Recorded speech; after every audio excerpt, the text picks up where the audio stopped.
Bristol Community College, Mathematics with Dan Avedikian, Math 011, Arithmetic, Section 3.5, Problem 4. This is Section 3.5, Problem 4. We have 1.164 divided by 6. So for a problem like this, the decimal will just come straight up into the answer, just in line. So for us, 6 divides into 1. 1's not big enough for 6 to fit, so go over to the next digit. So now we're going to divide 6 into 11. It'll almost go in twice. 2 6s would be 12, but only fit once. So 1 times 6 is 6. 11 minus 6 is 5. Bring down the next digit to the right, which is a 6, so it'll come down next to the 5 that we got as remainder. 56. 6 divides into 56 9 times.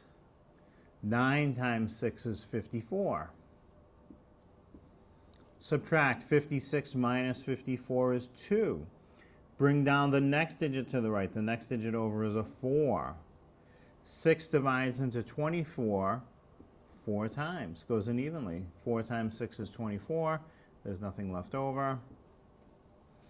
Now the answer is 0.194. Some people like to write a 0 in front, which is fine. 0.194.